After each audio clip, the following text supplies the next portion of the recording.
Yo, what's good, everybody? Happy Sunday. Hope you guys have had a great week.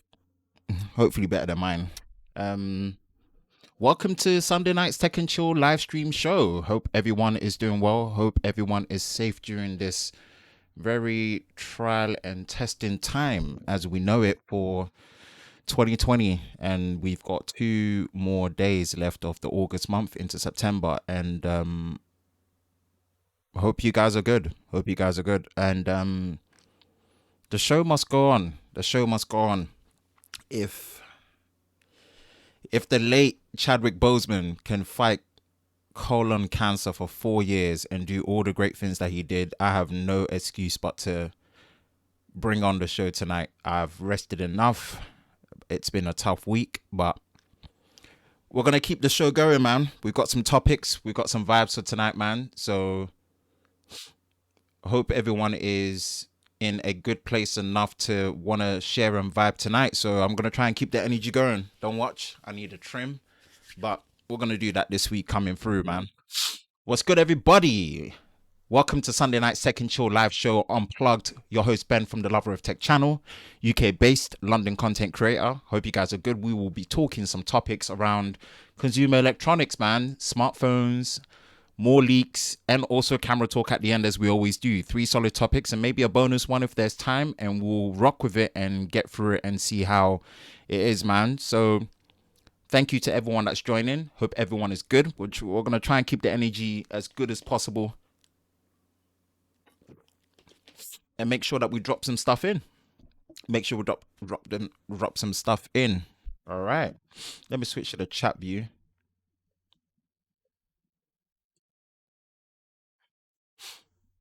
And then just want to make sure that I'm doing this correctly. Shout out to everyone that's here tonight, man. I really appreciate the ones that are rocking it. I appreciate the ones that are here tonight, and I appreciate the support, man. It's been a rough week for me personally, but I think it's been a rough week for all of us. And you know, it's testing times, man. We just don't know what's gonna happen the next day. But while we're here, we're gonna try and keep the show going, and we'll pay some tributes at the end, man. We'll pay some tributes at the end. So, Gabriel T. Black, what's good, man? Thanks for joining. We got Technically T in the house. What's good? What's good, bro? Nice and early as always, man. I appreciate you guys coming in. Glad to be here, Ben. I appreciate it, man. Glad that you're here. It means a lot. I appreciate the support to be here as well, man.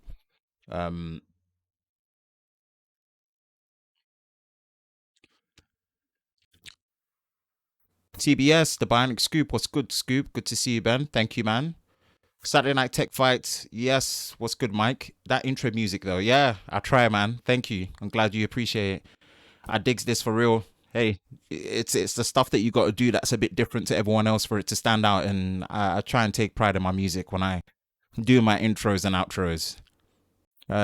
Yes, sir, you already know. You know, I can start my Sunday evening. Yep, that's it, man. Same thought in the music. Haha. Appreciate it, man. Thank you. Thank you. Glad you guys enjoy the music.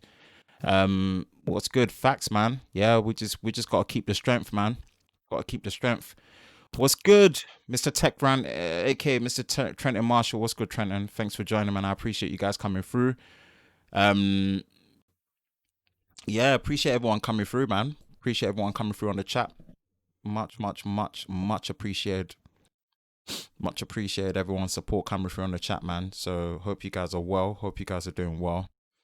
And just stay safe. Look after your mental health. Look after your physical health. Just get checked. Anything that you're feeling that doesn't seem like it's right with your body, your mind, get it checked. Don't take each moment and each day for granted, man. You never know.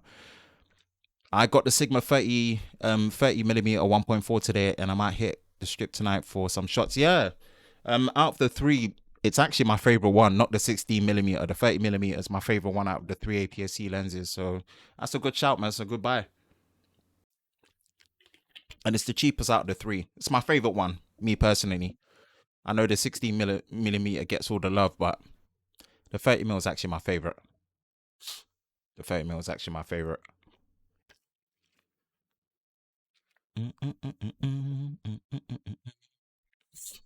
Right, man. Shout out to everybody.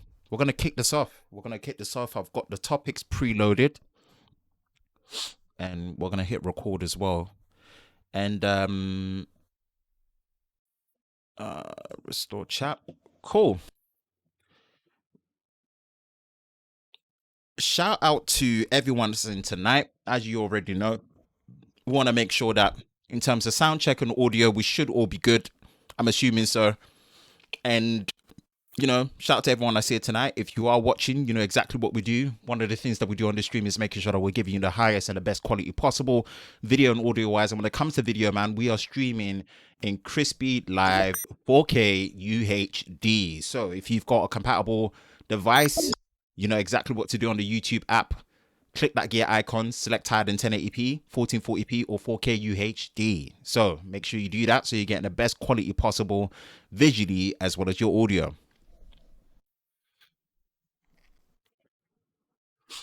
Shout out to everyone that's here, the live crew, as I like to call you guys. We've got 6 concurrent viewers right now, which I appreciate still for everything that's going through. Shout out to everyone that's here.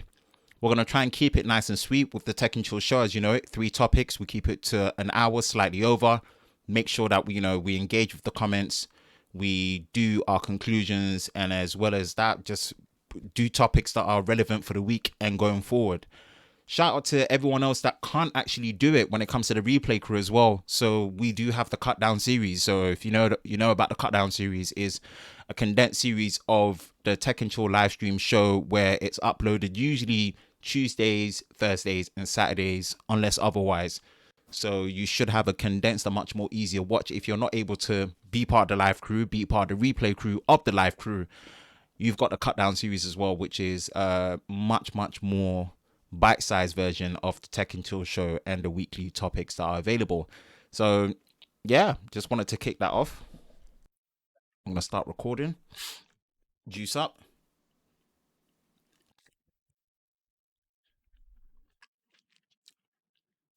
And as you guys have seen from the title, man, we got 3 topics. First one is going to be Xiaomi's 3rd generation under display camera on their upcoming smartphones that they're going to be mass producing.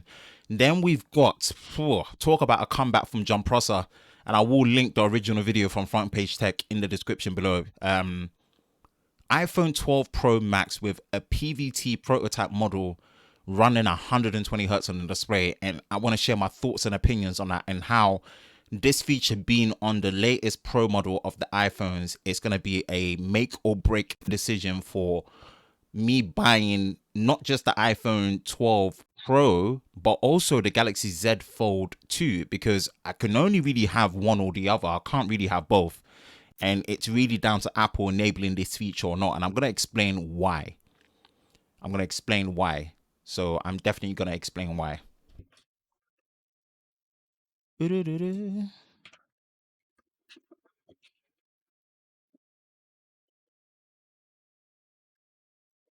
I'm definitely going to explain why. My decision making and my thought process around that. And the last topic is going to be on Camera Talks, where we are going to be talking about Sony Alpha rumors, pretty much saying that it is confirmed that there is going to be an A7C, an A7, and Alpha 7 compact full frame mirrorless camera near enough the size of their APS-C camera bodies. And that's going to be very interesting. I kind of feel like Sony really wants to kill APS-C, which is quite sad, but it's like, it seems like that's the direction that they're going for. So we're going to talk about that at the end. And if we can squeeze in the leaked pictures of the new cinema RF camera from Canon, the C70, that Canon Canon rumors guy, he's pretty much Canon, like he's legit like that. So we'll talk about that. But we'll talk about some official news first before we get into a lot of the rumor and the leaked stuff. And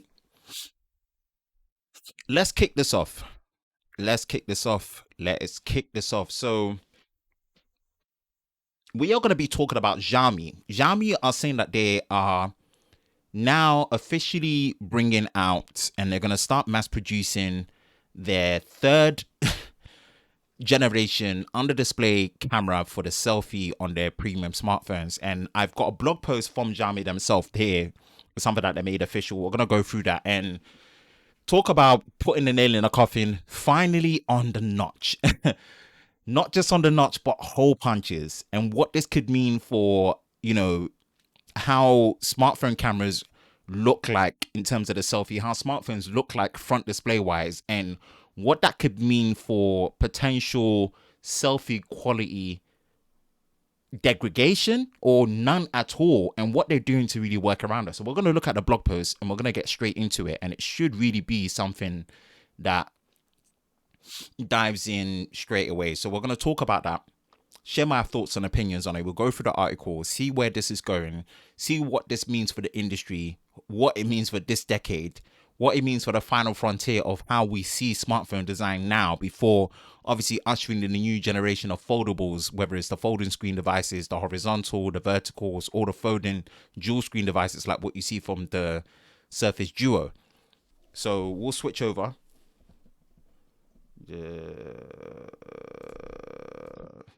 We'll switch over and really look at what's going to be, what my take is on this, because I think this is great news. I think this is great news, and this really does finish off the. It really does finish off the final frontier of what we see for how we perceive the smartphone design right now, and it's going to be very interesting to see how that goes. So let's let's chime in and look at it from here. So this is the article post. This is the article post, and it says it's an interesting one. This basically is Xiaomi celebrating 10 years and also ushering the new decade.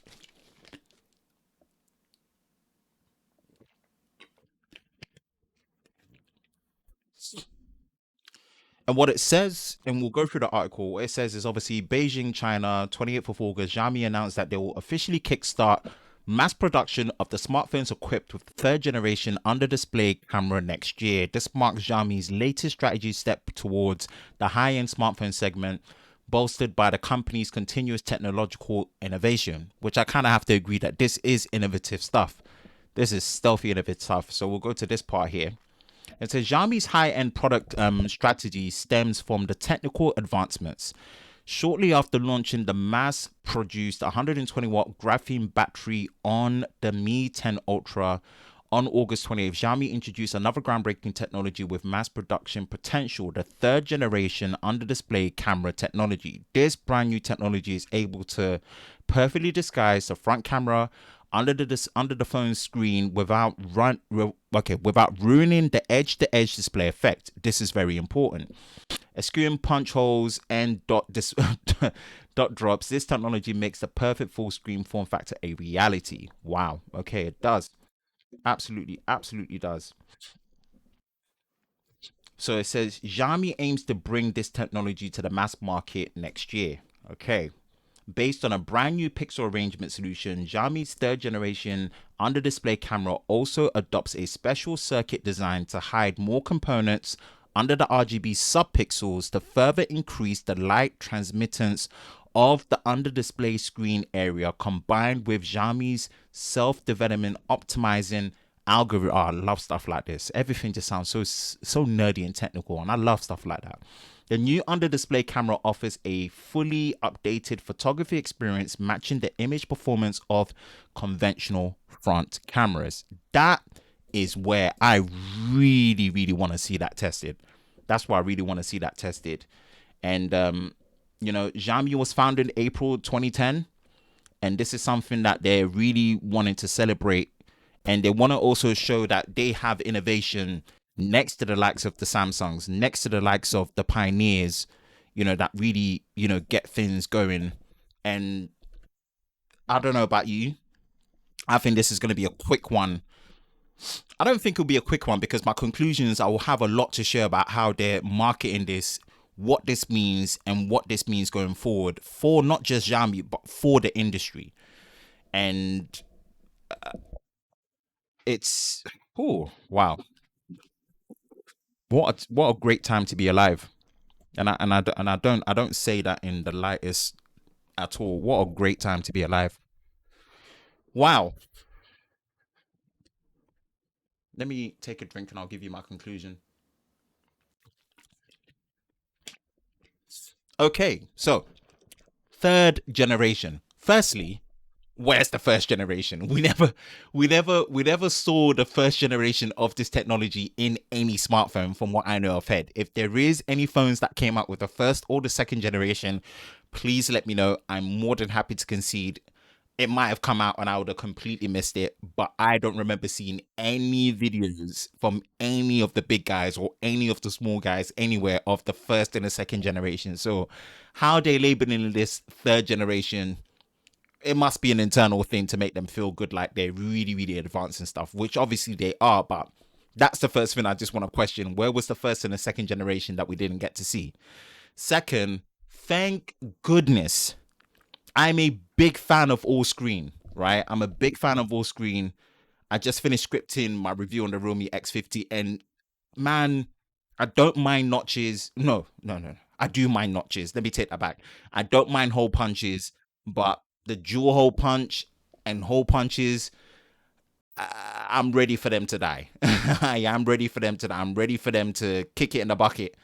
I'm so ready for hole punches and stuff to kick it in a bucket. And this looks like the final frontier in smartphone design.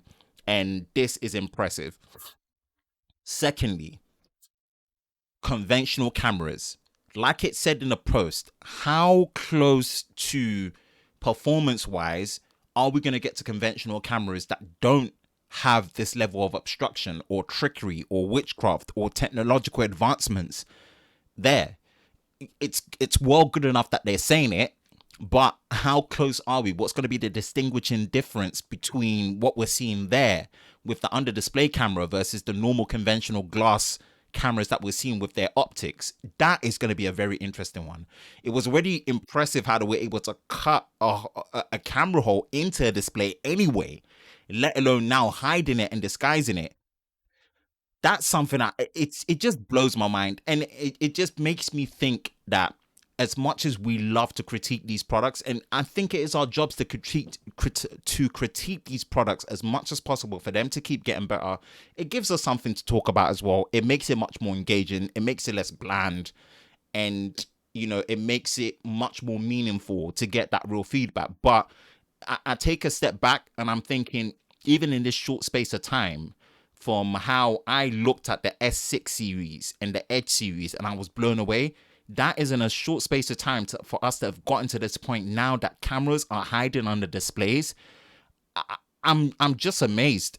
It makes me just have less to complain about and more to actually congratulate for companies really doing this. This is innovative stuff. This is pioneering stuff.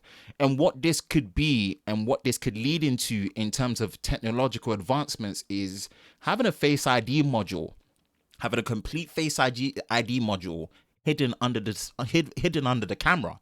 That to me is something that I can get behind, as well as having an under display fingerprint scanner, right? Having a proper biometrically secure Face ID unlock, which I don't think is the best way to do biometric ID, and I stuck to that from the day one. I always said the fingerprint was always going to be the more secure and the best way to go about it. And this global pandemic with face mask and everything, it has shown that the fingerprint scanner wins and wins throughout. But I think being able to do both without them physically and visually obstructing the display, the center of what you do, is something that I'm. Oh, oh dear! The drink has decided to interrupt and pop out. Damn! Live streams will not be live streams without things going crazy, innit? My drinks bottle. My bad. Let me pause. Mm. Probably thanks to RTX voice, you guys didn't even hear it pop. Oh, my bad. Interlude. The bottom is just,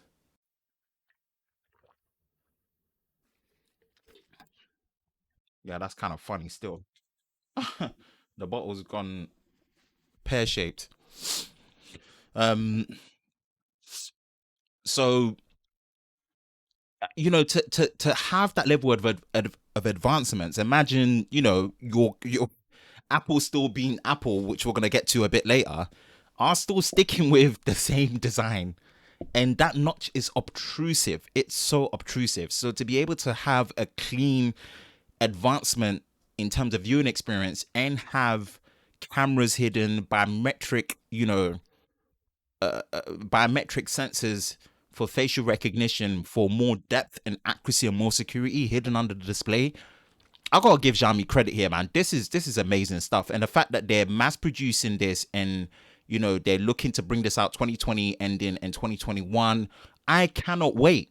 The depth of the notch, the depth of the hole punch, a truly all screen experience without having things like moving parts like the pop-up camera, which I didn't necessarily have a problem with, but again, this just means you don't have to have any moving parts and you can have a secure ceiling of a build that still has things like ingress protection at IP67, IP68, etc., etc. And it's something that I'm excited to see. One. Two, what does that mean for the competition? It just means the competition have no excuse until Xiaomi can obviously give this kind of licensing out and other people can. What would be your reason not to actually use it? The only reason why you wouldn't use it is if you're not getting the same optical performance in the selfie that you would do without it, because I don't see why you wouldn't. And that's going to be the deciding factor. How hidden would it look? One.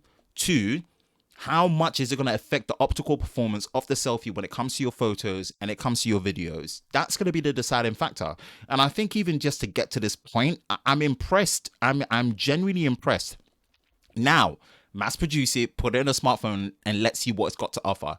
Those are my only concerns looking at this. I can't see anything of this not being good news for our consumers.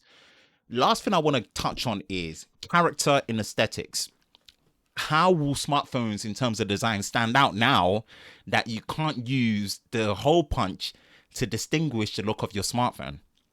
That's going to be another thing. I think now it's going to be so special. It's almost like, I like to use funny analogies. If you guys watched the first Incredibles movie when you had Syndrome as the villain and he said he will sell all his inventions and all his toys, everyone has powers, and once everyone has powers and once everyone feels special, then no one will be. I feel like once you get to that point, no one's going to have any quirky designs or weird kind of ways of doing things to hide and have a full screen experience. Like, for example, the Asus Zenfone with the flip camera, the pop-up camera from, the older OnePlus devices, or the Xiaomi's, or the hole punch on the right, the left, the dual hole punch, the center one. No one's going to have these weird, quirky designs to differentiate themselves. So if everyone uses this, it's like it's such a special thing for everyone to have. How do you now distinguish what makes you look different? So then everything looks the same. Maybe that's another point of contention and concern that might be weird, where secretly maybe the quirky designs that people were using to get around, having an edge-to-edge screen design might be taken away. But hey, it's the depth to it, and it's one of those things where it's the final frontier to the smartphone that we know, as I like to call it, the solid state smartphone design, or the solid state smartphone hardware. The reason why is that the form doesn't change. It's physically like that. It's solid state. Whereas obviously the moving devices that we've got with the foldables are not completely solid state. They can change, whether it's the screen, the form factor. That's the next generation. And if this is the final frontier in a solid state, physical hardware design of the smartphone that we know right now, I'm all for it. I'm all for it. So don't really have much else to say from that. Xiaomi, mass produce this, bring it into a real phone. Let's test it. Let's critique it. Let's see what it lives up to based on what you've said. And let's keep making it better. But so far, bravo. Very, very impressed. Very, very, very impressed.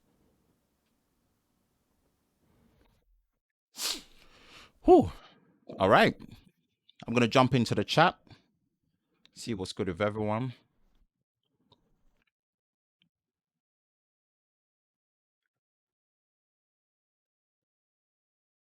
Ba ba bum bum. All right. What's good? What's good? What's good? What's good? It's weird. I don't know how to scroll with the chat.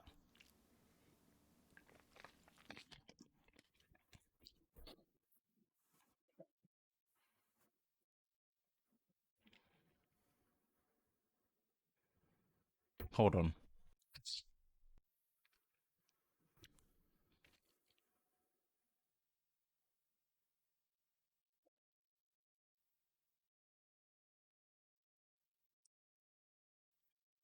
Okay, let me see if I can see what's going on. All right, thanks for joining the live stream. Tech with me, yo. Hope Sunday's well with you. 7:30 p.m. now. Yeah, it's almost like 1:45 here. I'm in the next day. It's technically Monday for me right now. Can we talk about Lumix autofocus for weddings? We can talk about cameras at the end. That's going to be the last topic. I want to buy a camera for wedding photo and video. Lumix S1 or S5 or the Sony A7 III or the 7. I would say Sony. You don't buy you don't buy a Lumix camera if you care about autofocus. I'll tell you that. Your lowest common denominator for autofocus should be Fuji, but your top line should be Sony, then Canon, then Fuji. So if you care about autofocus, I would not be getting a Lumix camera. You need to be ready to manual focus a lot with a Lumix camera generally. So I wouldn't buy a Lumix camera if that's what your first priority is. I really like your Lumix S5 video. I appreciate that, man. It's weird. The camera content, especially with the cut down series and the standalone videos, have been doing really well on the channel, which I'm not, ungrateful for. I'm actually very surprised and I'm very happy. Drew Lips, what's good? Hey everyone, hope you're all having a good day. Thanks for joining. What's good, Tech Gear Talks again? Thank you for joining tonight's stream. I appreciate you coming through. That lens is fire. Yes, it is. It's my favorite one on the APS-C Sony. Funny enough, not the 60mm, but the 30mm. The compression that you get from there is phenomenal.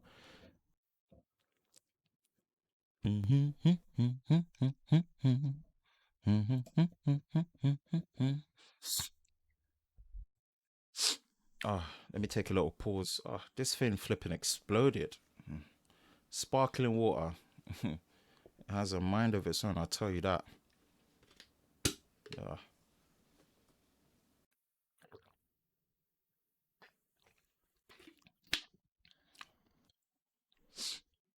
Ah, the bottle's just on a weird one. Sorry about this. Ah, that's first topic out the way, guys. That is first topic out the way. That is the first topic out the way. We're just gonna keep the energy simple, calm, collected tonight. It's been probably one of my most challenging weeks since this year started, since lockdown, and yeah, we're just keeping it good. We're keeping it good. Thank you guys for joining.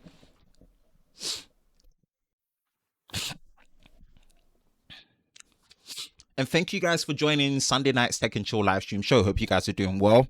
If you're obviously watching on here, one thing that we do like to do is make sure that we give you the best visual and sound quality as possible. So if you are in that position where you can, we are streaming this in 4K UHD, nice and crispy. So if you are on a particular device that has enough bandwidth and it supports it and you can utilize it, you know exactly what to do. Click that gear icon, select hard in 1080p, select 1440p or 4K UHD.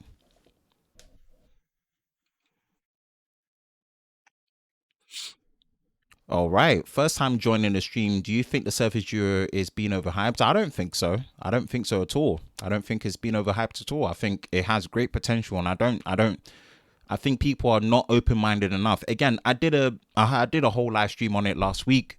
Go back and watch it. Or there is a cut down episode of my thoughts on the Surface Duo, so I don't want it to interrupt on the stream as much. I'll say go back to it and yeah, just watch that video. What's good, Matt? What's good, Matt? Mr. Get Santana, what's good? What's good, bro? Next topic. We are going to move on to the next topic. And I don't really like to go on leaks, especially smartphone leaks, too much because they're very. Smartphone leaks can be a very volatile topic and a volatile area to get into because everyone wants to chip in, milk off it, and I try my best not to. But this one really hit at home because it's something that's going to affect the decision making of what I'm going to buy. This is to do with the upcoming iPhone 12 series, specifically the 12 Pro.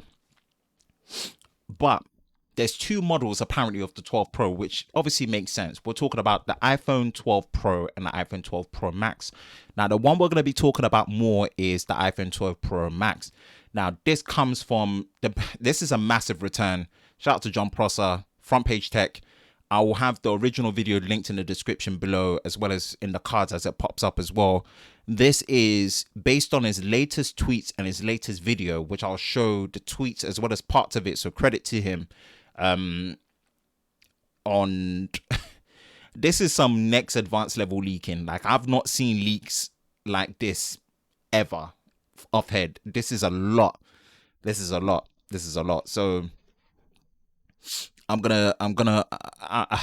this is gonna affect everything in terms of my decision making of what I'm gonna do in terms of purchasing the iPhone. So we'll go for it. We'll go for it.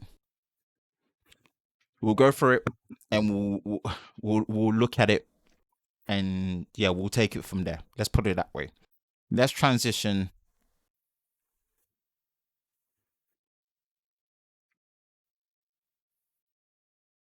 Hmm,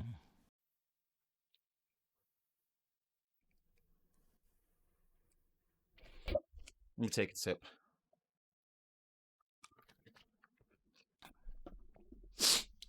All right. So from the verified man himself, John Prosser. Camera and display settings for the current PVT model of the 6.7-inch iPhone 12 Pro Max. Already, you're going from a 6.5 to a 6.7-inch display, and you want a video too. Wow, we'll get to that video in a minute. Now, enabled camera features, enabled LiDAR sensor. You've got the enabled video mode, so you've got advanced video modes such as 4K 120 hertz. Sorry, 4K 120 frames a second, 4K 240 FPS, slow motion, crazy. Enhanced night mode, interesting. Enhanced noise reduction, interesting. Enhanced bit depth video, maybe 10-bit video, wow. And enable zoom capabilities, interesting. And then this one here, this is the coup de grace. This is the one that really catches me. Enable high refresh rate HRR, right? Wow. Enable adaptive refresh that goes from 120 to 60 hertz in accordance to the current content being displayed under the screen. Okay. This is very, very interesting. This is very interesting. I'm going to transition to the video. I'm going to full screen it. This is a PVT model. And again, like I said, this is not my content. This is John Prosser's content. Go to Front Page Tech. This is next level stuff.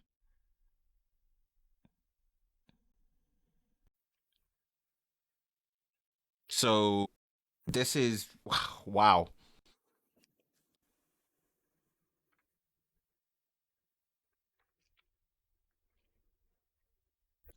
My thoughts on this will be very quick, very decisive, because I'm gonna explain why that is. I'm definitely gonna explain why that is, and yeah, I think yeah, this is some advanced level leaking stuff. That's all I'm gonna say. That is all I'm gonna say. This is some advanced next level leaking stuff, and wow, oh wow, oh wow, wow, oh wow, oh wow, wow.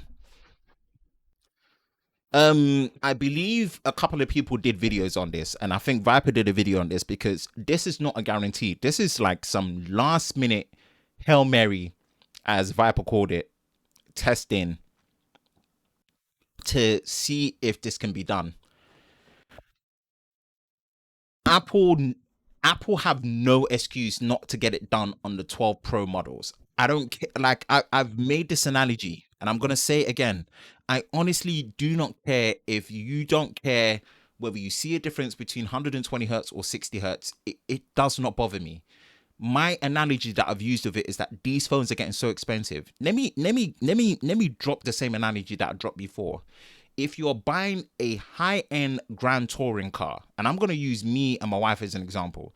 If you're gonna buy a high-end grand touring car, forget it. You're gonna buy a high-end a high-end car. I promise you, I'm not buying a high-end brand new car without cruise control. I like cruise control. I like the advancements of cruise control, from adaptive to standard boring cruise control to brake assist. I love all of that stuff. That stuff is worth its money in value on a brand new car. But guess what? My wife hates cruise control. She'll never touch it. Not a problem. Absolutely not a problem. I'm still not going to buy a car that does not have that feature set. Just give me the option to enable it and disable it if I want to, and if I want to use it or not. That's the same principle analogy for 120 hertz. You may not care about it. That's not a problem. You may not use it. That's not a problem. Disable it. Don't touch it. Leave it. But when it comes to that price point, 3 years on from the iPhone 10 that first came out in 2017, and now you have smartphones like the OnePlus Nord having AMOLED displays that are doing 90 hertz. If you can't even do 90 hertz, let alone 120, where you're going to be charging phones that are going to be well over £1,000, no, absolutely no. The same energy that the Note 20 got for being £1,000 phone that doesn't even have the decency to do 90 hertz, Apple have no excuse. I don't care whether they think it's a battery thing that they're worried about. Not my problem. My thing is, at this price point, the bar's raised. The bar has moved. The display experience needs to actually be upped to the standard that makes sense for what you're meant to be charging people. So whatever they're doing with this PVT model, if they can't get their act together on the Pro models to get it done, it's a big disappointment for me. It's a massive, massive disappointment for me. And this is not a elitist mindset thing of I would never use a phone that is below 120 hertz. No, the price point and the segment matters for that. And I'll say this in my review as a complete, this is a £299 phone. Snapdragon 765G, 5G. This competes with the Pixel 4a as well as the OnePlus Nord in that arena.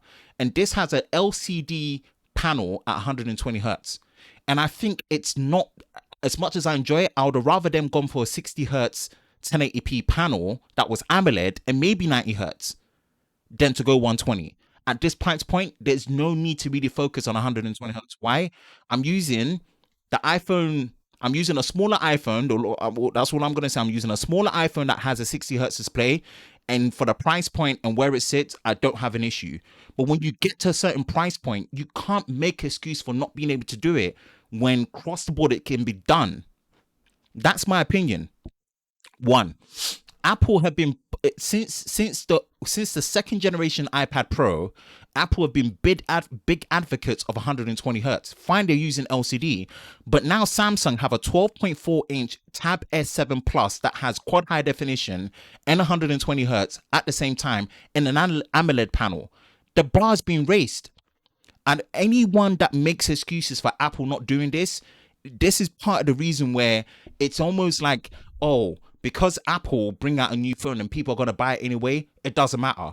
If we keep making that same noise, they're going to still drag their feet. It's already bad enough the notch is there.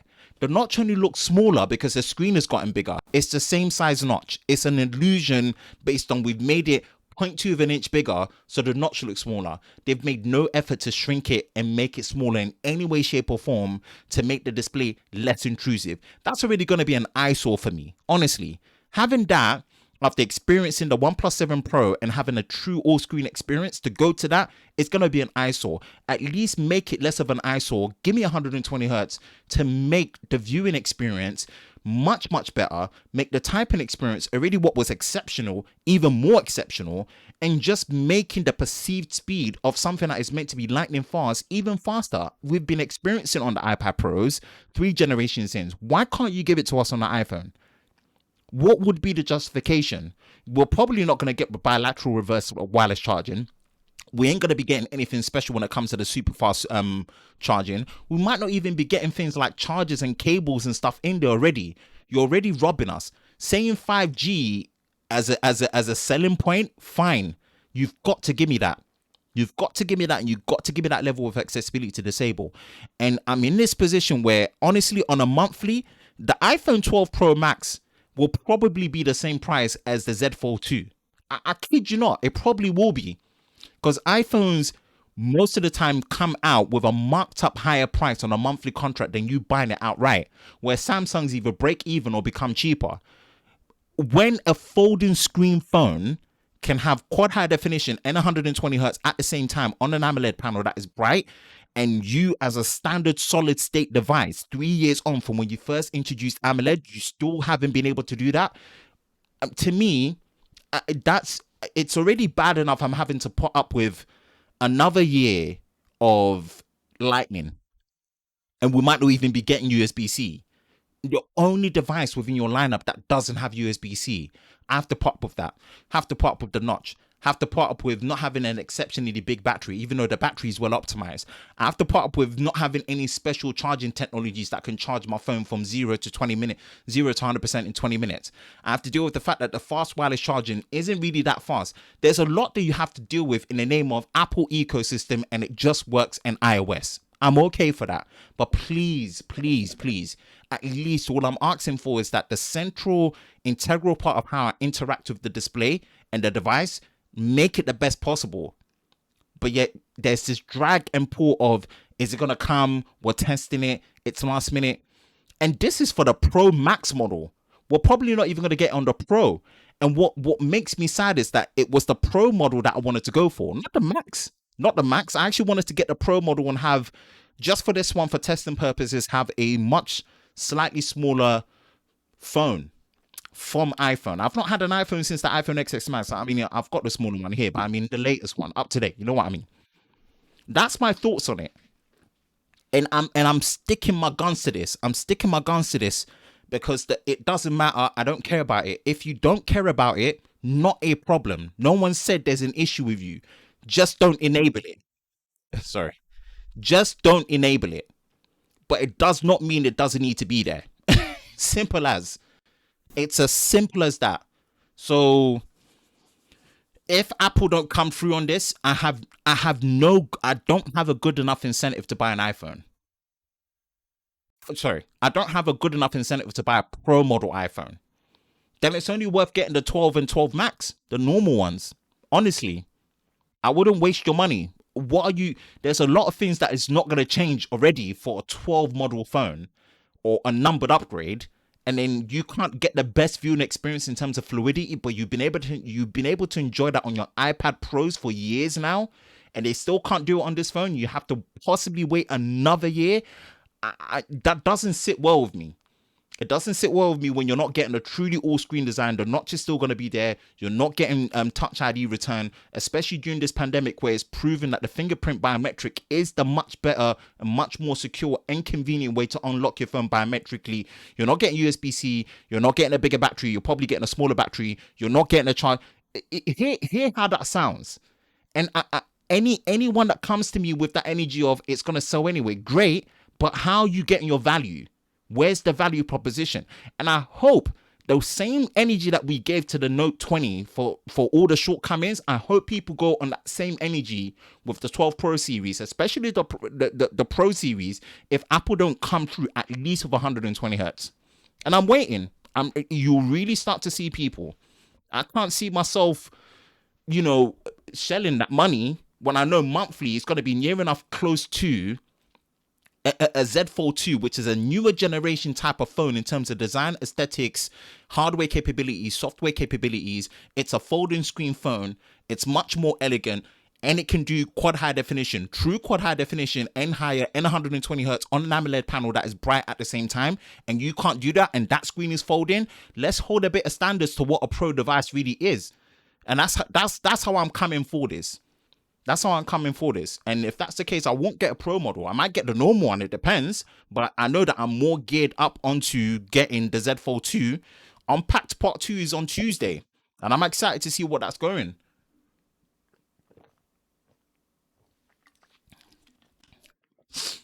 That's my thoughts on that's my thoughts on it, man. That's my thoughts on it. We're gonna engage in the comments and let me know what you guys think. Whew. All right. Went a bit ham there, which is always fun.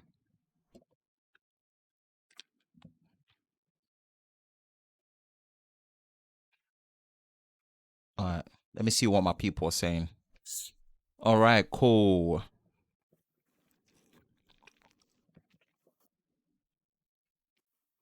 It's like buying a Hell. Okay, technically, T. What's good, T?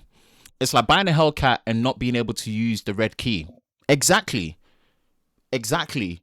Not having the option to use that feature, whether you care about it or not. It's something that bothers me. What's good, tech? Where's the iPhone? Man, like tech in the house. What's good, bro? What's good, brother? Happy belated as well, birthday. Agreed. Soon as they put it on the iPad, it should have been on the next gen iPhones. The iPad has been getting all the love. It's been getting USB-C. It's been getting iPad OS. It's been getting picture-in-picture. The iPad has been getting the upgrades that really make sense for what a pro device is meant to be. And I kind of justify the iPad Pro being a pro tablet because it's doing a lot of those things right. But the Pro Series iPhones, I'm sorry to say, are not getting that same energy. And it just working. If you're gonna bring the same it just works energy, don't buy a Pro model phone. Get the normal numbered ones. Your iPhone 11s, get those phones. If you're gonna use the excuse of I get the Pro model, it just works. Why are you paying that extra money for it to just work when you can save that money, get the 12 or the 11, and it just works as well? Why would you get the Pro model? For what reason? What's the differentiating factor? You might as well. I'm not saying don't buy an iPhone, but just don't buy a Pro model if they don't even have the decency to really show what's pro about it, and things are getting dragged. Honestly, they need to put 120 in there at this point, but we know Apple's gonna put. Yeah, it's gonna be a mess. It's gonna be a mess. It's a complete mess, and I don't stand by it. I don't stand by it. Apple can do what they want. If people are upset, they can move on. Well, yeah, but at the end of the day, I think it's just a rip off to the consumer. Since 2008, man, shake my head. Exactly. I can't see upgrading my XS Max. Well, I don't see the point. You still get 3D touch. I've been enjoying 3D touch on this device. 3D touch is so clutch. Man, 3D touch is so clutch. 3D touch is so clutch. And I've been enjoying it. Apple has to bring it this year because I'm starting to realize it's more and more pointless to get a pro model where there hasn't been anything pro about it. That is T. If I was to start doing something like comment of the week, your comment would do it. Your comment that you just dropped right now is everything that I'm trying to talk about. It's everything I'm trying to talk about. Exactly this comment right here. Exactly it here. Why would you buy a pro model? I need to understand what would be your justification to buy a pro model iPhone when there's nothing pro about it. You're not getting USB-C, meaning you're not getting USB 3.1 Gen 2 or Gen 1 or 3.2 Gen 2. You're not getting any supercharging speed. You're not getting any super battery capacity, even though the batteries are well optimized with iOS. You're not getting reverse wireless charging. You're not getting fast wireless charging. You're not getting a true display experience. You don't have any form of fingerprint biometrics in display, on the power button, on the rear, right? You have this weird quad high definition resolution that they do that isn't truly 1440p because it's still like 1262p. And then on top of that, add salt to injury. You're not even guaranteed 120 hertz, and then they're gonna segment it even more, and it might only be on the Pro Max. That means the normal Pro won't even get it potentially. Then that means the normal Pro is no better than the 12 Max or the 12. Like, hear this well, people. I know there's this love for Apple because of the ecosystem. That's fine. Don't buy the pro model and use the excuse as it just works. Save your money and get the normal ones that just work, and save your money, buy other stuff like an Apple Watch or AirPods Pro or whatnot. Save that money. Do not buy the Pro if they can't be bothered to really put pro features on the overall design of the phone on a hardware level. Like, I can't get behind that. So I'm glad to see that the light has been rekindled for not giving up on 120 hertz. I'm really glad. I'm really glad because that will incentivize me to buy an iPhone, right? My carrier, they've got this thing where it's upgrading the time. If you upgrade within the first 6 months of your upgrade or your current contract, you trade in your phone, you pay £200 extra, you get a new phone, you keep the same monthly, you keep the same price plan and your discounts. If you upgrade from somewhere between 6 months to 12 months, then yes, you pay £100, you trade in the same phone that you've got, And if it's up to that year, obviously you trade in your phone, you don't pay anything extra, you're good to go, which is great. That means I can go back and forth an extra £100, an extra £200. I can switch between the Z Fold 2 and the iPhone 12 Pro Max. But I don't want to. I just want to get one phone. I'm ordering a Note 20 Ultra for my wife tomorrow, so I can use that in terms of content. The S20 Plus is going. It's on eBay. It's listed. And having an iPhone will be a good contrasting for not just usage, but also just for making content on the channel that makes sense. But at the same time, there has to be proper justification where I wouldn't get the Pro model. It's the same as the iPhone 11 camera system. What's different between that and a Pro? A 2x camera, and you still get the same ultra wide, the same selfie, the same main camera, same performance, just not the ×2, which most people can argue when you digital zoom, it's the same benefit. You got to see it that way, people. Wake up and smell the coffee. Don't get caught out into the lack of value that comes with it.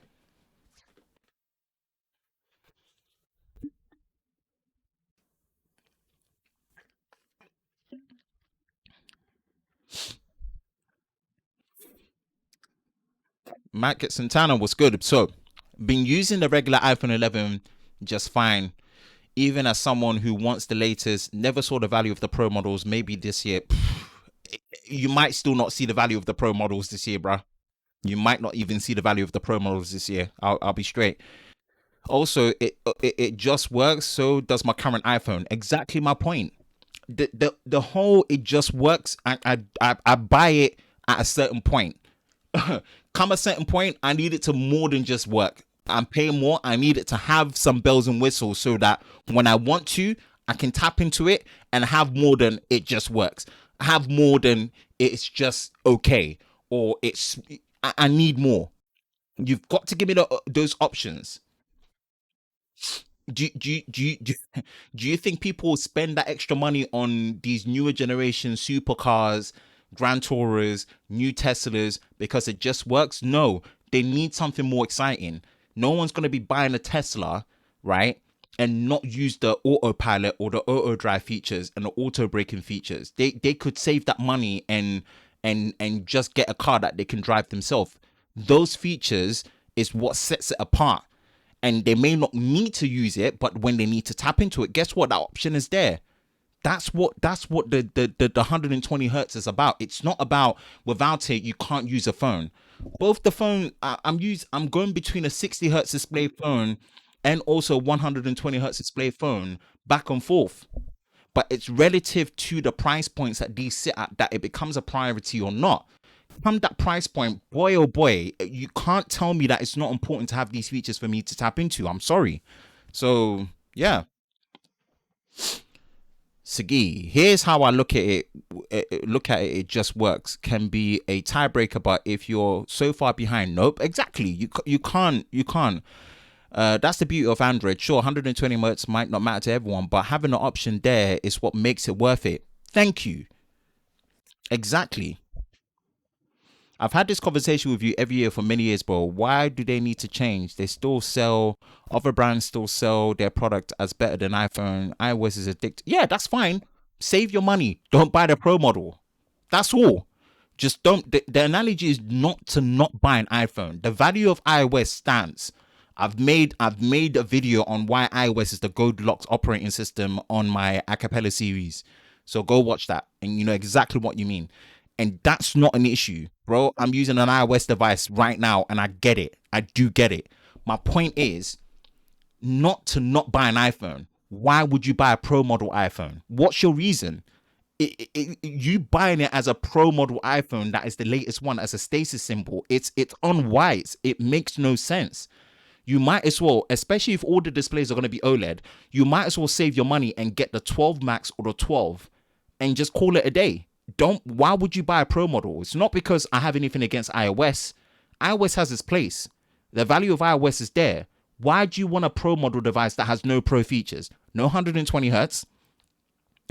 You still have a fat notch with not a truly all-screen display when companies like Xiaomi are doing under-display cameras, right? And companies are doing hole punches and much more truly edge-to-edge displays. You don't have reverse wireless charging where you can't charge your earbuds and your watches with your smartphone. You don't have any super fast charging above 18 or 30 watts. You don't have USB Type C. That's the only device that doesn't have USB Type. Name me what pro features. No Touch ID when you know that's the most important biometric for the time that we're living in because of face mask.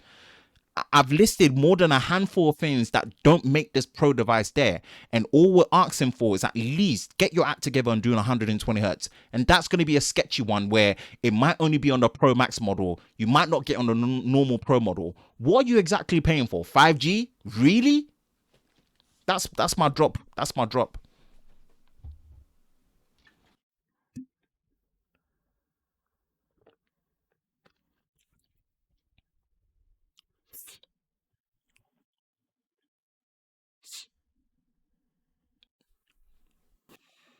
No, the price point, yeah, definitely. The price point. Now, I do prefer iOS, although I love Android. The more you use the devices like the Note 20, you can really tell how far iPhones. Yeah, I know I don't care much about all the features and bells and whistles, but at this point, we need to have a little bit more straight up. That's it. That's it. Or unless you're really, I'm not. Unless you're really comfortable paying more for less, genuinely paying more for less, and you've got companies pioneering under display cameras and stuff, you really have to start asking yourself. And what I'm saying is, I hope people come with the same energy that they gave the Note 20 and the Note 20 Ultra, especially the Note 20. I hope people come with the same energy because I'm really going to be looking at people and I'm going to see how people are not going to come with the same energy. And I can see it happening. People could easily be letting Apple off because it just works as a pro model device. Not the 12, not the 12 Max, which I'm not going to really have that much issues are, especially the fact that the normal 12 apparently is meant to be starting at $649 or £649, 128 gigabytes, 5.4-inch display with AMOLED. That's going to sell. I'm all for that. No issues. Same with the 12 Max. But I'm really gonna really be watching people and seeing what energy they're gonna come on. I'm telling you, people are gonna give Apple a lot of pass. It's always the case. If they didn't do much to differentiate the Pro models, I can already envision the videos. Why buy the Pro or save your money, get the 12? Yeah, and those are gonna be legit. Those are gonna be legit. All right. Hope you guys enjoyed that one. Hope you guys enjoyed that one. Last topic. We are an hour and 2 minutes on the clock. We're gonna talk about some camera stuff, man. We like still cameras on here, and we've got some rumors. We've got some rumors, and wow, we have got some rumors, boy. We've got some rumors. Shout out to the crew out here, man. The live squad. Thank you for joining. We're gonna be wrapping it up. One more bonus topic, and we do like to incorporate camera talk in here, and it should be a case of something that should be fun to enjoy. So again, thank you for tuning in to Sunday night's Tech and Chill live stream. It's been a week of a struggle, but I think, like I said, if the late Chadwick Boseman, our king, can be diagnosed with colon cancer for 4 years and do all the extraordinary things that he did. It wasn't just about the movies that he was doing. It's about the things that he was doing behind closed doors, surviving. If he can have the strength to do that, I had no excuse not to stream. Even if my energy wasn't as sky high as it usually is, I didn't have enough of a reason. I hadn't done anything on the channel since Monday. I had more than enough rest. Yes, things had been a mental struggle, but we had to bring on the show. And I appreciate all the live squad being here, man. So if you're here, you know how we like to do, man. We like to give you the best quality possible. So if you have the device and the bandwidth, we are streaming live in 4K UHD. So you know exactly what to do. Click that gear icon, select higher than 1080p, select 1440p or 4K UHD. Last topic of the night. We are gonna be okay. I'll look into the comments quickly, then we'll dive into it. People are hypocrites. You're gonna see the ones that I'm telling you. You're gonna see people come out and they will, if all these shortcomings are there, they're gonna defend the 12 Pro series to the max. Pun intended. Forget the Pro. Have a strategic model of forcing people to buy the affordable, cheaper versions. Anyway, the numbers are there to prove it. Pro models are, yeah, I agree. I love the cameras and not for me. Love the streams. RIP Chadwick. Yes, bro. Thanks, man. I know it. I always do a balanced topic for the audience. So I appreciate you coming through tech, man. Always, man, my guy. Appreciate you, bro. Yeah, let's talk about it, man. Sony, and this is gonna be the next topic, and this is gonna be on the confirmed by Alpha Rumors, the confirmed next full frame Sony A7C full frame E mount camera from Sony. And wow, they want to kill APS-C, and we'll get straight into it, man. We'll get straight into it. We're gonna cut straight to it, and it's gonna be interesting to see how this comes out, because we talked about the previous A5, and we don't know if the A5 is a different one to this, and I believe it is, because this seems to be something that is kind of like a segmentation across of what the A7 III is, or replacement to the A7 III. Maybe this is the A7 IV that we're looking at, but in a different reincarnation, or it might be a A7 IV. It might be something completely different to the A7 IV. Maybe the A7 IV is meant to be a much more ergonomically appealing device, if I can say that, to say the least. So, oh, okay. Let's dive into it. Let's dive into it. Let's dive into it. And this was posted, yeah, this was posted today, confirmed. Right, it says the next new full frame E mount compact camera will be named the Sony A7C. So it's a first generation full Alpha Series 7 compact camera. And we're looking at this right now. It has IBIS. It's pretty much a similar spec to the A7 III, 24 megapixel sensor. Potentially, we do have 4K 60, potentially. And if you're comparing the size of it, the price will be slightly above $2,000 body only. You do, from what we're seeing, is a pop-up LCD, pop-up EF, pop-up EVR, can't even talk, pop-up EVF, electronic viewfinder on the left. We don't know the resolution and the sharpness of it. And then you've got a fully articulating screen like the A7S III. Thank goodness. Winning, right? Two solid source confirmed. Sony will soon announce a super compact full frame E mount camera, and that it will be named the Sony A7C. The C obviously standing for more compact. This camera will be the first entry level for the new C line. Okay, so there's a compact line which will run in parallel to the current A7 and the A9 cameras. Okay, so running in parallel, so they're not being replaced. So we probably will still be getting an A7 IV. A third source, thanks, also told me this: pre-launch codes for the bodies start CX, lens start with VX. Okay, so what he says is that there will be a new line of cameras and a new line of lenses.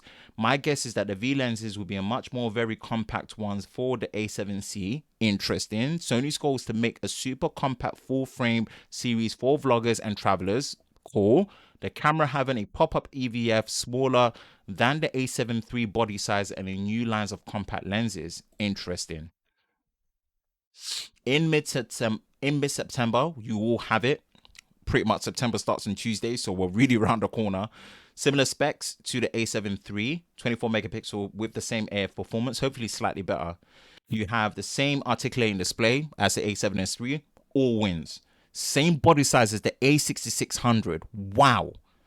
The camera will have marketed for vloggers and YouTubers. Good. It's going to use the same Z-type battery. Win. USB Type-C. Win. Single card slot.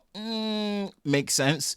I wouldn't mind it too much. I just really hope the card slot is not in the same body compartment as the battery. I hope it's on a grip on the side. If it's a single card slot, fine. Give me UHS-II. Do not put it in the battery compartment, please. It has a mic and a headphone jack. Wow, great. Wi-Fi up to AC, Bluetooth, priced above the A7 III, slightly above 2,000. Oh, I don't know how I feel about that. New lens line will be announced to the compact series with the code V. Okay. Wow, oh wow. Wow, oh wow. This is interesting stuff. Whoa, this is interesting stuff. Let me drink a bit of water.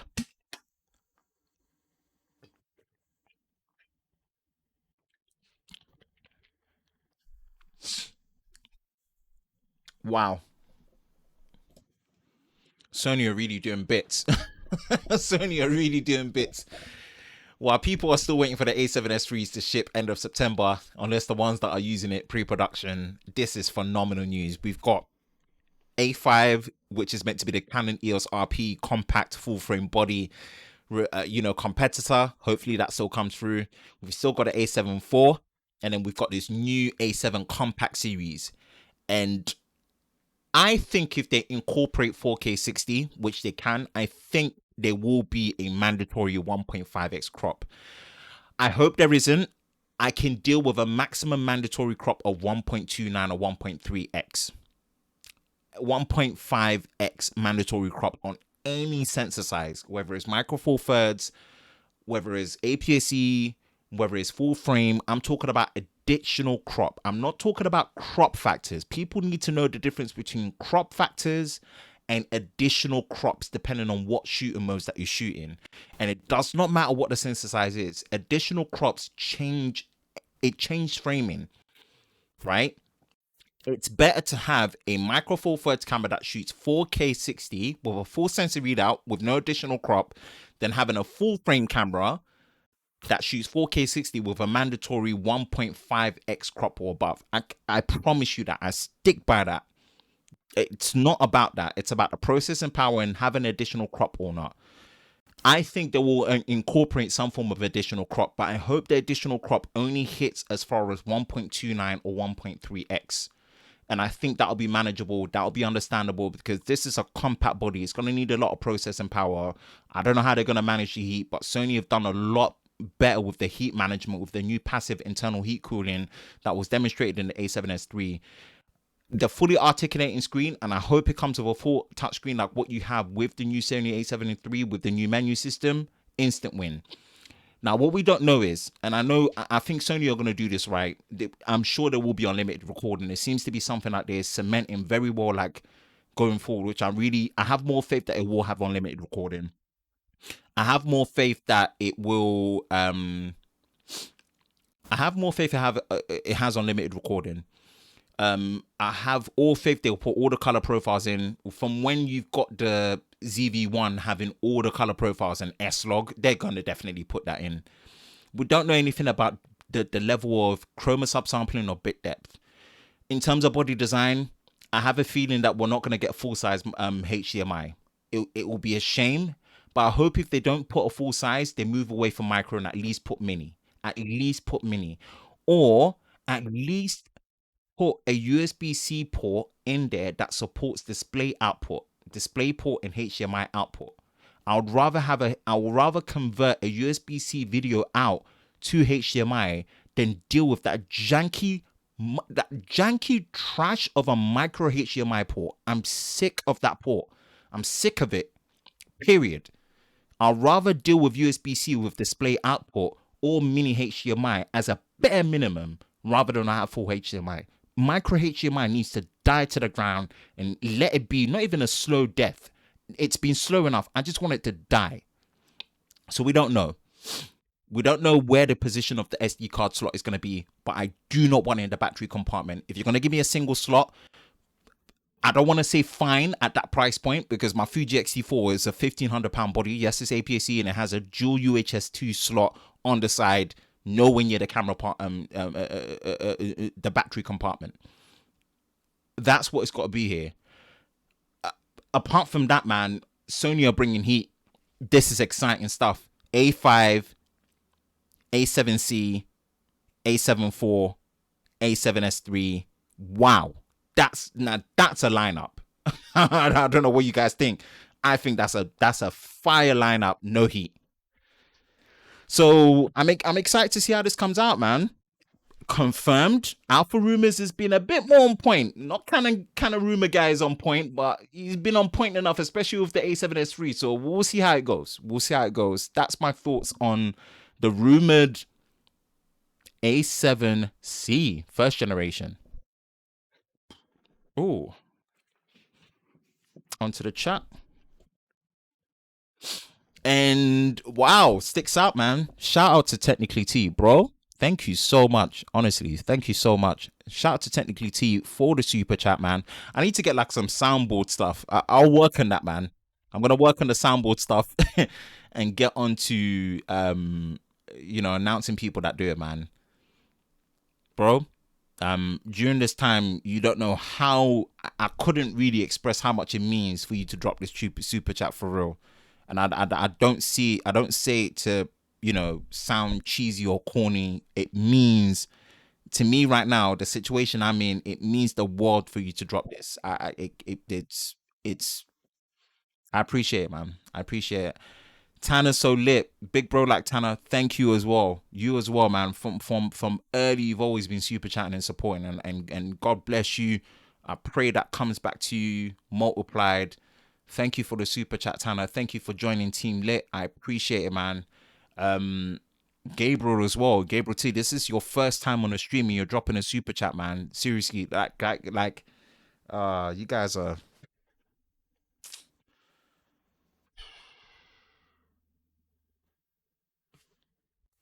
Oh, man.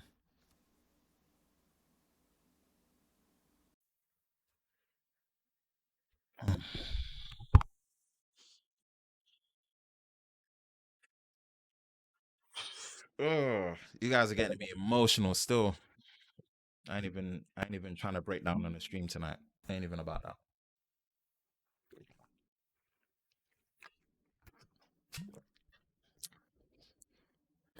You guys are a trip, man. Don't get a brother emotional and into tears tonight. That's definitely not what I want to be doing. Uh,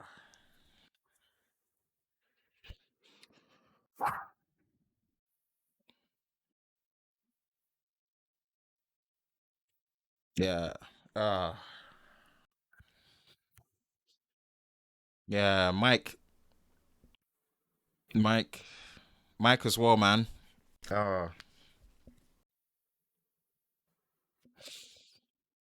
yeah, I appreciate that, bro. I appreciate the super chat as well. Saturday night tech fights. Appreciate you, Mike. Thanks for the super chat as well.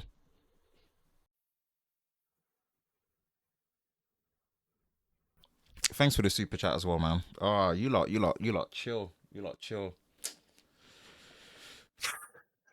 It's been a tough week. It's been a tough week still. It's been a tough week. It's been a tough week. And I think how you described it in your thread on your Twitter thread, Mike. I mean, it really hit home because I was thinking exactly those same things. I was thinking, man, hold it together, hold it together. I was thinking exactly those things. I was thinking exactly those things when you said it exactly how I was feeling. And for us black people, it's like it kind of it just how I felt, and I didn't want to be feeling that way, but I felt like, you know what, yeah, black lives are being taken innocently, and then life is thrown it at us. Someone like Chadwick Boseman, he shouldn't have been the one to go. My uncle passed away. He was 58 years old. There's no way he should have been going. My auntie 5 months ago passed away just before her 60th. No way she should have been going. So it almost feels like from what angles, it's like, where do we get rest? This year we lost Kobe. So it's not just the iconic people that we've lost, but it's the personal people that we've lost. If it's not to COVID, it's to life's unwanted, twists and turns. And there's so much. There's so much. There's so much. It's so much.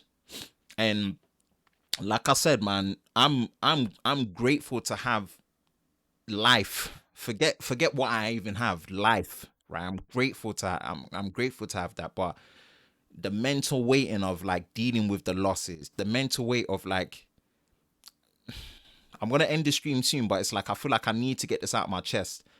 The mental weight of like, you're not owed anything, right? You are not owed anything. But I think this month, by tomorrow, I would have chucked out, I think, 25 videos for August. And it's not because I was trying to do Vader or video every day in August. I wasn't.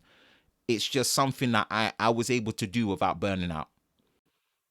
And this week, where it hit me is like I feel like I put out some of my best videos, and I struggled to even scrape 100 views. And I don't want to sound like I'm whining. What I want to put in perspective is like, it sucks. It sucks, and I'm not giving up. This is not a cry to be like, I don't know what to do. I'm not giving up. I'm staying the course. I'm staying the course. You're gonna have to do a lot to make me give up this. This is my passion. And it's hard enough in life to go through life to find your passion and your purpose. Like that speech Chadwick Boseman gave, it's like when you find your purpose, it transcends all disciplines, right? And knowing your purpose, finding your purpose, as well as finding your passion, those are two things that once you find, I'm telling you, man, you can't let, especially if it's not if it's not morally wrong, and it's not doing any damage, and it's not morally wrong, or it's not criminal, you cannot give up. You cannot give. That's like literally giving up your life.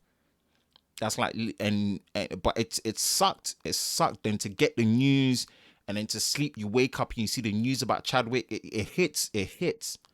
It hits. I pray for a better September. We've got 4 months left of this. We've got 4 months left of this year, and I pray for a better finish to this year.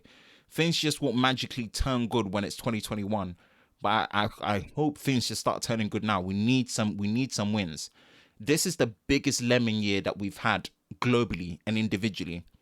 And yes, your life gives you lemon. You can either make lemon juice, which is bitter, or you can make something sweet out of it, which is lemonade, right? And I have to say, all of us have been making the best lemonade that we can out of it, but it doesn't take away from this year being a really, really struggle year. It's been a struggle year, big time, right? And I've been making the most of it. I've been making sure that, the channel's been reinvested, the channel's been reinvigorated. I've never been this fit physically in my life. Even when I was younger, I was not this aerobically fit, you know. Those are the lemonades I'm making out of these lemon situations. But I say to everyone, man, anything that feels abnormal mentally, spiritually, physically, don't take it for granted, right? It may seem like a little, don't let your pride, don't let your ego, don't let anything that makes you feel like, oh, I can handle it. Get it checked. Get it checked. Get it checked. It makes we can't afford to let anyone else go. Yeah. For things that you might have overlooked in the past, this year is very weird. And don't let it fall under paranoia. It's not paranoia for you to be concerned to want to check it out or take extra precautions, right? We need everyone to stay the course, and we can't let weird things take us from the course. So much appreciated to everyone. T, thank you for the super chat again. Gabriel, thank you for the super chat again. And Mike again, honestly, thank you for, I can't say thank you enough to you guys, man. I can't. I don't have the words, and I just hope that you guys were. I know my energy was a bit lower tonight, but I hope you guys still appreciate the stream enough to stick it out, and I really, really appreciate it. Keeping it, yeah, Ben. You've been an incredible creator, always making me challenge my thoughts and helping me grow. You're real, man. I appreciate it, Gabriel. I don't take that words lightly, and don't let my my motto's always been bringing enthusiasm to tech. Don't let my lack of enthusiasm tonight, which I hopefully were able to still bring out through the key topics, downplay, what you've been able to give, and I really appreciate that, man. Trust and believe, I'm with you, bro. Lost a cousin at 29 this year. Lost a friend to suicide. Touch and go with COVID, one off. Yeah, and it sucks. Bro, I'm with you. My cousin passed away at the age of, he's a year older than me, at the age of 31. And when I did my first half marathon, I dedicated that to him exactly a year after, end of July last year, So I know, bro. If there's anyone that can relate, I know it. Not based on empathy, like I know it. So this is where my cry is to us to just don't take situation. If you feel a certain thing, man, act on it as much as possible. It could be the difference maker, right? This is going beyond tech, but this is real stuff. This is real stuff. So I'm with you on that, man. John Lee Ramos, bro.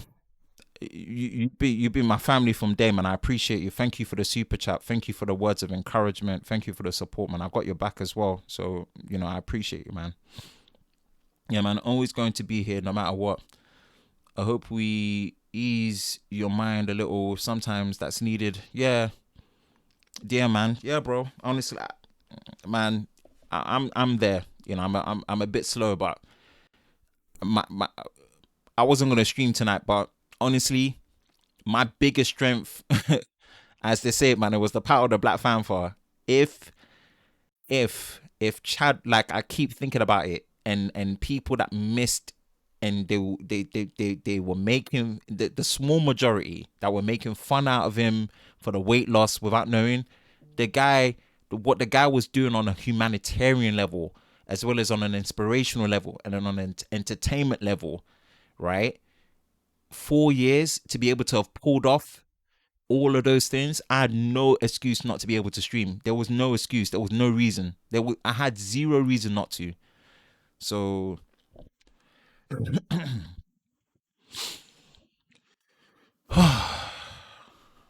Mr. Trenton Marshall, you good, man. You always have a good attitude towards everything, man. I appreciate that, bro. I appreciate that, man. Thank you. And that about wraps up for tonight, man. I don't want to take any more of your time. I'm just eternally grateful to everyone that came through. Eternally grateful. Every time I see you upload, I'm like, I gotta keep on going and meet you at 10K, bro. Man, we'll get there. We just gotta stay the course. It's a perfect example of, like, whether it's quality or quantity, YouTube is just not a level playing field, and we'll work it. We'll beat it. You'll get there, man. You'll get there. We'll get there. We'll get there. We'll do this. We'll do this. We'll leave our mark. We'll leave our legacy as well. So I have no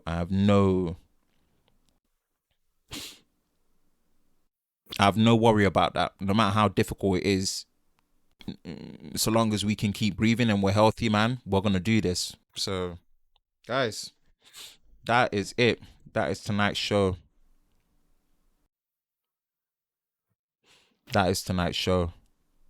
Had a good time, man. Stay up, man. Appreciate that, Matt.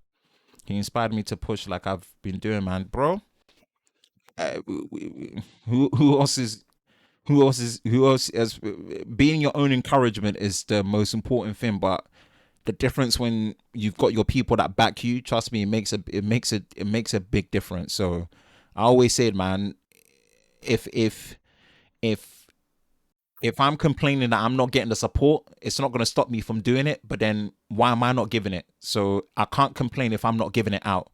So that's my motto. So yeah, man, we just got to keep supporting each other all the way through. So much love to you guys, man. Seriously, much love to you guys. Much love to you guys. I really appreciate you guys big time. And let's keep grinding, but stay healthy. Stay healthy. Stay healthy. That's it, you know. Grind, but protect your energy. Protect yourself. That's the most important thing. Life matters. Life matters. Yeah. Every time Ben visits a stream from the future, I get excited. Saturday Night Table will not be there. And I'll back it all the way, bro. Like, I'm choosing to be on a fight over sleep. Because you're my bro and I believe in what you're doing. So I got to put my money, me believing in it and not being there to show it and adding to the trash talking, adding to the promo, bringing the same energy, bringing a level of, you know, complexity. And man, I ain't gonna lie. That the way I saved myself when I talked about audio being important, Mike, you gotta give it to me, man. You know that was slick. I still take that. No one else can do slick stuff like that apart from me, man. Come on, bro. Now I gotta gas a little bit, man. You gotta give me you. I'm gonna come on my Birdman energy. Like, when you see me, man, you gotta put respect on my name. You put respect on my name. Put respect on my name. So I enjoy it, bro. Anytime, anytime, for real. No joke. That is it, people. Saturday night tech show. Saturday night tech. Sunday night's tech and chill show unplugged is wrapped up. Thank you for your time. Hope you guys are safe during this time. I will catch you in the next one. Peace.